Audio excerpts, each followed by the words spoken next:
Hey guys, thanks for clicking. I'm Silas Dudley here with Bag O' Nut, and I'm here to show you a few tips and tricks that are going to help you get the most out of your new sorting table.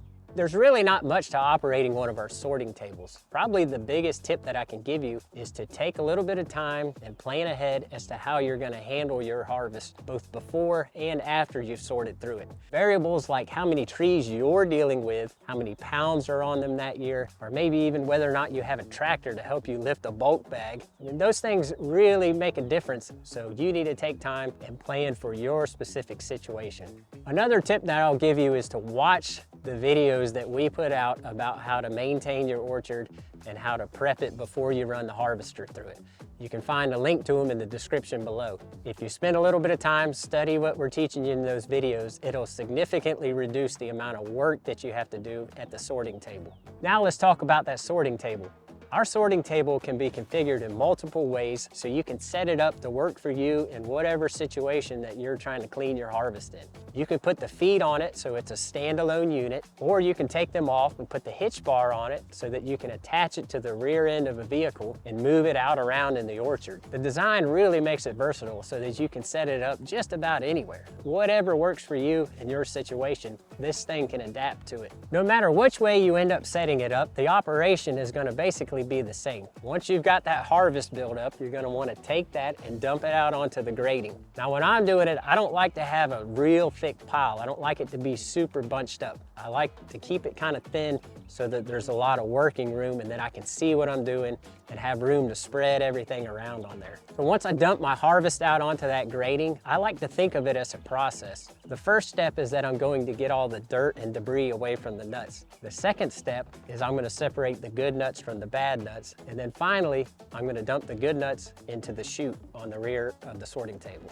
So on that first step, I'll turn on the motor, which gets the grate vibrating, and I'll use my hands to begin spreading everything around. Now, as I'm doing this, I'm throwing out any big limb pieces or clumps of thatch that I don't want to keep. Once I'm satisfied that I've removed all the little twigs, leaves, rocks, sticks, or whatever's ended up in there that I don't want, I'll turn off the switch to that vibration and I'll move on to that second part of the process. For the second phase, I really like to have the vibration off so that I can focus on the nuts left on the grate. It's really hard to see in detail when those things are shaking. Now, I'm really looking these things over at this point, and I'm looking for anything that's cracked or spoiled or, I don't know, maybe a squirrel's been chewing on it. Whatever it is that makes it undesirable to keep, I'm looking for that and I'm gonna go ahead and get rid of it. Also at this point, I'm gonna go ahead and try to knock off any husk that I might have on some of those sticktights. Or if they're really bad, I'm gonna determine that and just go ahead and throw them out. Now, if I'm out in the field using my sorting table, I'm usually just gonna let all that unwanted debris fall right there on the ground or toss it over my shoulder. If I'm back at the house or in a stationary spot, I'm gonna make sure I have a wheelbarrow or maybe some bins nearby that I can put all that unwanted debris into. That way I can easily then move it out to my compost pile or wherever it is I'm gonna take it to get rid of it.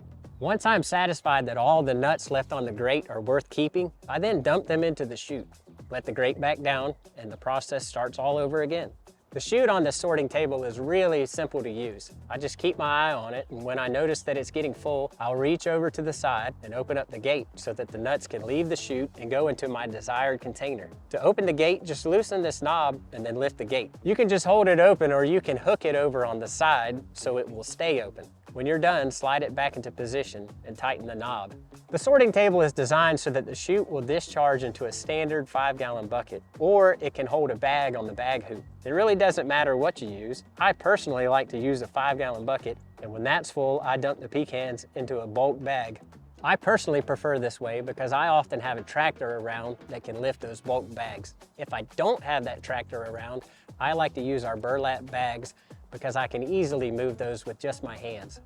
The sorting table is most efficient when you run the vibrating motor, but you don't have to use it. Some people would rather not hear the noise and settle for a slower pace. Now, if you are using it, you will need to be near a power source. The motor will run on a standard 110 volt outlet, or if you're out in the orchard, your vehicle's 12 volt battery can power it if you use an inverter. Inverters are pretty cheap, and you can easily find them online or at your local box stores. At the end of the year, make sure all the nuts and bolts are tight on your sorting table. Make sure that thing's clean and dry, and then store it somewhere out of the weather. There's no grease points or anything like that. This thing's really simple to maintain. If you do have any other questions or need any other parts or any information, check us out on our website or give us a call. I hope you found this video to be helpful. I hope you have a good time in your orchard this year. I'm Silas Dudley. See you later.